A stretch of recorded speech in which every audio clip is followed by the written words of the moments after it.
జగన్ పోరుబాటలో మూడవ పోరుబాట ఏదైతే ఉందో ఫీజు రియంబర్స్మెంట్ మీద ఆ పోరుబాట రద్దయిందండి. సీక్రెట్ చెప్పమంటారా? అది అసలు ఎందుకు రద్దయిందో చెప్పమంటారా? జనం లేక జగన్ పోరుబాటను రద్దు చేసుకున్నారంట. నిజమండి, ఇది సీక్రెట్ అనుకోవచ్చు, లేదా ఓపెన్ టాకే అనుకోవచ్చు. ఎందుకంటే ఆంధ్రజ్యోతి వాళ్ళు ఈ విషయాన్ని కనిపెట్టారు. నిజమండి, జగన్ పోరుబాట రద్దు ఎందుకు అయిందంటే కనుక జనం లేక. అంతేకాదంటండి, ఇంకా చాలా ఇంపార్టెంట్ అయిన విషయాలు చెప్పారు. ఏంటంటే ఇటీవల 2 పోరుబాటలు అయితే కనుక జరిగినాయి. ఆ 2 పోరుబాటలు కూడాను జన స్పందన అంతంత మాత్రమేనంట.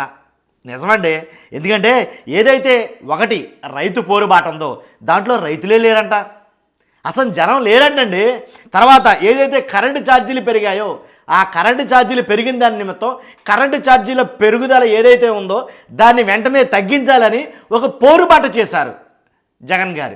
దాంట్లో కూడా జనం లేరంట, జనం అంతంత మాత్రమేనంట.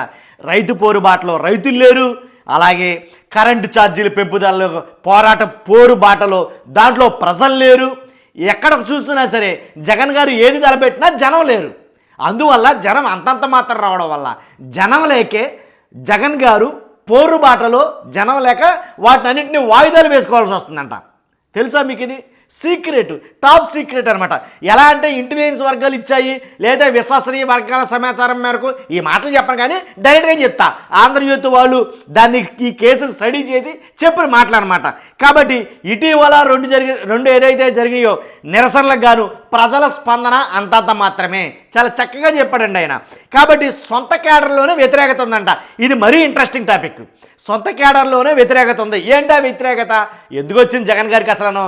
ఏంటి, ప్రభుత్వం ఏర్పడి కనీసం ఓ ఏడాది కూడా గడవకుండానే అప్పుడే పీకి మీద కత్తెట్టినట్టు ఎప్పటి నుంచే పోరుబాటలో, ఎప్పటి నుంచే నిరసన కార్యక్రమాలు, ఎప్పటి నుంచేనేమో వ్యతిరేకత కార్యక్రమాలు చేయడం అవసరమా?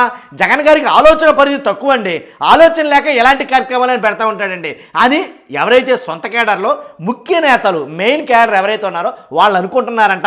వాళ్ళు అనుకుంటున్నారని ఆంధ్రజ్యోతి వారు అనుకుంటున్నారు. అది విషయం. కాబట్టి అలా అనుకుంటున్నారంటారా? నాకు తెలియదు అని చెప్తే కానీ తెలిసింది. కాబట్టి వైసీపీ నేతల్లో చాలా విముఖత ఏర్పడింది. ఎందుకని? ఈ ప్రజాస్పందన లేని ఈ పోరుబాట ఎందుకు వచ్చిందంటారు? మనకు తలపోటు కాకపోతేనే వైసీపీ నేతల్లో విముఖత. ఎందుకని? జనం లేరు.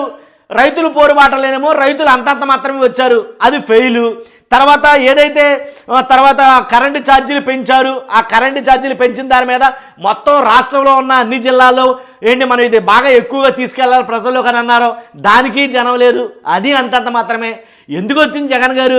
మళ్ళీ ఇంకోటి అంటున్నారా, ఫీజు రింబర్స్మెంట్ కోసం విద్యార్థుల కోసం మనం పోరాడాలి, రోడ్లు ఎక్కాలి అన్నారు. జనం లేనప్పుడు ఎక్కడ చేస్తాం అని అయితే కనుక వాళ్ళు అనుకుంటున్నారంట. వాళ్ళు అనుకుంటున్నారని ఈయన అనుకుంటున్నాడు, అది విషయం. కాబట్టి జనం లేరా? లేరో ఉన్నారో మీరే చెప్పాలా, నేను చెప్తే వేరేలా ఉంటుంది. కాబట్టి వైసీపీ నేతల్లో విముఖత ఉంది. కాబట్టి జగన్మోహన్ రెడ్డి గారికి అది చెప్పలేకపోతున్నారు, ఈయన చెప్తున్నాడు ఆ విషయం. తర్వాత రైతులు రాలేదు, ఫీజు రింబర్స్మెంట్ పోరుబాట ఎప్పుడైతే వచ్చే నెల 3కి మార్చారో కారణం ఇదే మెయిన్.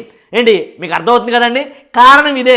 అందు గురించే జనాలు రాక ఇలాంటప్పుడు మళ్ళీ ఇంకోటి ఏంటి బాబు అనేది ఏంటి వైసీపీ నేతలు, సొంత పార్టీలో ఉండే కీలక నేతలే గొనుక్కుంటున్నారంట, గుసగుసలాడుకుంటున్నారంట. ఆ గుసగుసలో చాలా లెక్క వచ్చినాయి ఈయన దాకా, ఆంధ్రజ్యోతి దాకా. కాబట్టి ఇదండి విషయం. కాబట్టి ఒక్కొక్క వార్త ఒక్కోలా రాస్తున్నారు.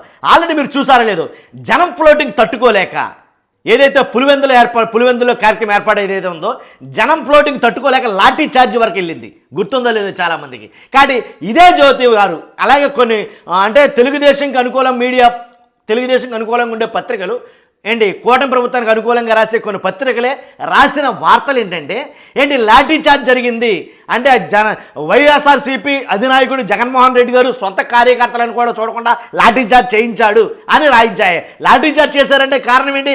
కంట్రోల్ చెప్పారు. జనం ఎస్కైతే రాళ్ళంత జనం వచ్చారని మీరే రాశారా? మీరు రాసిన వార్తనే మళ్ళీ వక్రీకరించి ఎలా రాయటం వెనక జనం లేరు అని అంటే కనుక. అంటే ఇంకో మాట చెప్తున్నాడు ఆయన, రాష్ట్రంలో మా ఉంటే కనుక ఓ 10 జిల్లాల్లో నిరసన కార్యక్రమాలు చేపట్టుంటారంతే. ఓ 10 జిల్లాల్లోనే, మిగిలిన జిల్లాల్లో మంత్రులు రాలేదు, సొంత కేడర్లు రావట్లేదు.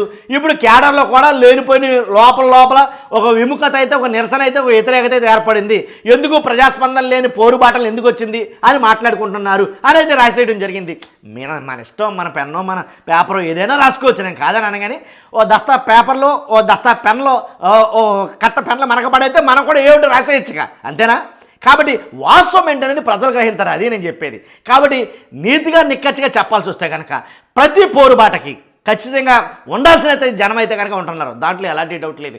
దానికి ఇప్పుడంటే ఒకటండి, పేపర్ అనుకోండి, ఫోటో తీసేస్తే ఎంతమంది ఉన్నారు ఎంతమంది లేరో తెలియదు. ఇప్పుడు అలా కాదు, సోషల్ మీడియా విపరీతంగా విస్తరించింది. కాబట్టి లైవ్ వీడియోలు చాలా మటుకు వస్తున్నాయి. లైవ్ వీడియోలు 100 మంది ఉన్నా 1,00,000 మంది ఉన్నా మనిషిని చూసి లెక్క పెట్టచ్చు, దాంట్లో ఎలాంటి డౌట్ లేదు. లైవ్ వీడియోలు, రికార్డెడ్ వీడియోలు కాదండి, లైవ్ వీడియోలే చూపిస్తున్నారు. కాబట్టి జనం ఉన్నారా లేదని జనానికి తెలుసు, మీకు నాకు తెలియడం ఉంది. కాబట్టి ఇలాంటి వార్తలను చూసినప్పుడు చాలా హాస్యాస్పదంగా అనిపిస్తుంది. వాస్తవానికి అంతేలేండి, ఎవరి విషయం వాళ్ళదనుకోండి. నేను చెప్పాల్సిన విషయం అయితే ఇది, ఖచ్చితంగా జగన్ పోరుబాట వచ్చే నెల 3కి ఎందుకని మార్చారు అని అంటే కనుక, ఏదైతే పిల్లల ఎగ్జామ్స్ జరుగుతున్నాయో, విద్యార్థులకి ఎగ్జామ్స్ జరుగుతున్నాయి కాబట్టి ఆ ఎగ్జామ్స్ రీత్యా ఏంటి ఇప్పుడు పెట్టడం కరెక్ట్ కాదు. కాబట్టి తర్వాత వచ్చే నెల 3 అయితే కనుక ఎగ్జామ్స్ ఏమి లేవు కాబట్టి అప్పటికి దాన్ని పోస్ట్ పోన్ చేయడం జరిగింది. అది విషయం, అసలు ప్రధాన కారణం ఇది. కాబట్టి చూస్తున్న మీరు అందరూ కూడా మర్చిపోవద్దు, ఉన్న వాస్తవాన్ని కొండబద్దలు కొట్టినట్టు చెప్తాం, దాంట్లో ఎలాంటి డౌట్ లేదు. జగన్ గారైనా లేకపోతే చంద్రబాబు నాయుడు గారైనా లేకపోతే పవన్ కళ్యాణ్ గారైనా ఎవరైనా వాస్తవం ఉంటేనే మాట్లాడతాం, వాస్తవం లేకపోతే మాట్లాడడం. పార్టీలకు అతీతంగా మన వీడియోలు ఉంటాయి, దాంట్లో ఎలాంటి డౌట్ లేదు. ఎవరు మెప్పు కోసమో డప్పు కోసమో మనం అసలు చెప్పం, దాంట్లో డౌట్ లేదు. కాబట్టి ఖచ్చితంగా ఫస్ట్ అయితే లైక్ చేయండి, ఎందుకంటే నాకు మోటివేషన్గా ఉంటుంది. ప్రజలందరికీ చేరాల్సిన విషయాలు మాత్రం మనం చెప్తాం కాబట్టి మీ బాధ్యతగా, గుర్తుంది కదా, మీ బాధ్యతగా లైక్ చేయండి. అంతేకాదు మీ అమూల్యమైన అభిప్రాయాన్ని కామెంట్ రూపంలో తెలియజేయండి, సదా దాన్ని నేను గౌరవిస్తాను. ఫస్ట్ అయితే కనుక కామెంట్ చేయండి, అలాగే కుదిరితే సబ్స్క్రైబ్ చేయండి. Thank you very much.